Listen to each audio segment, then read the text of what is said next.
Hello, welcome to Defense News.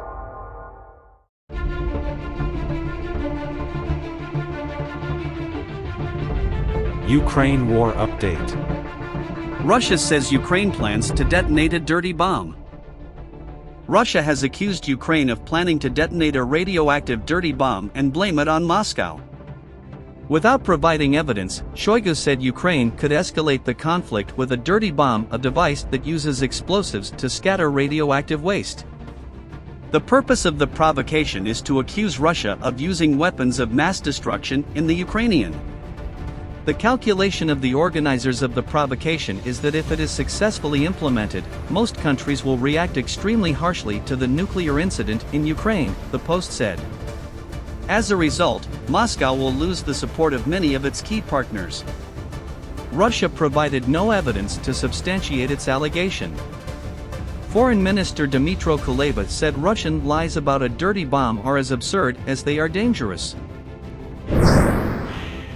On the other hand, Western countries accuses Russia. Russia could plan dirty bomb pretext, Western countries say. Rebuffed by Western countries, Russia doubled down on its claim that Kyiv is preparing to use a dirty bomb in Ukraine and said it would bring the issue to the UN Security Council on Tuesday. Russia sent a letter on its claims about Kyiv to the United Nations late on Monday, and diplomats said Moscow planned to raise the issue with the Security Council at a closed meeting the following day.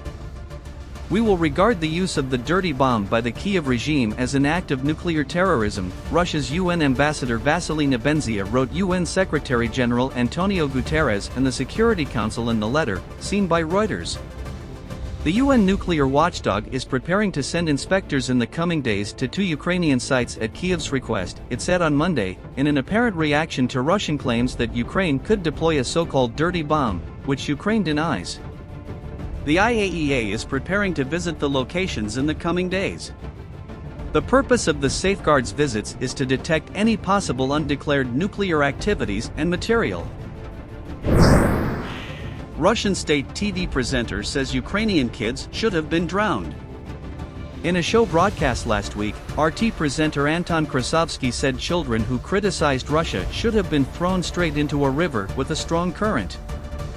Ukraine branded the Russian state-controlled RT media outlet as an inciter of genocide on Sunday. Mr. Krasovsky, a pro-war commentator on Russian TV who has been sanctioned by the European Union, was responding to an account by Russian science fiction author Sergei Lukyanenko about how, when he first visited Ukraine in the 1980s, children told him they would live better lives were it not for Moscow occupying their country. They should have been drowned in the Tisana River, Mr. Krasovsky said in response. Just drown those children, drown them. Alternatively, he said, they could be shoved into huts and burned.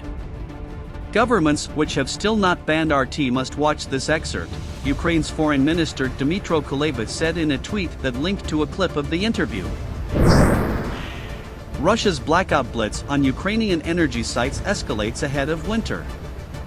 Using missiles and kamikaze drones, Russia has recently intensified attacks on Ukrainian energy infrastructure, causing regular blackouts across the country. Since October 10, Russia launched over 300 strikes on Ukraine's power stations, destroying around a third of the country's energy-generating capacity. Russia openly admits that Ukraine's energy infrastructure is among its key targets. President Volodymyrzelenskyy urged citizens to cut their electricity usage starting October 20. Ukraine's national energy company Ukrenergo announced that the company would be shutting down power across the country for several hours daily to maintain the country's energy system afloat. Wagner recruits prisoners with HIV and hepatitis C. According to Ukrainian military intelligence, Russia's Wagner private military company, PMC, has begun mass recruitment of Russian prisoners suffering from severe infectious diseases, in particular HIV and hepatitis C. To label the infected fighters, the Wagner command obliges them to wear red bracelets on their hands if they have HIV and white bracelets if they have hepatitis. There is growing resentment among other fighters forced to serve alongside those infected, the message said. Captive Russian fighters with HIV and hepatitis have already been seized in Ukraine, confirming information about the mass recruitment of infected prisoners to the Wagner PMC. What are your views? Let us know in the comment, and also smash the subscribe button so that you don't miss Ukraine War Update.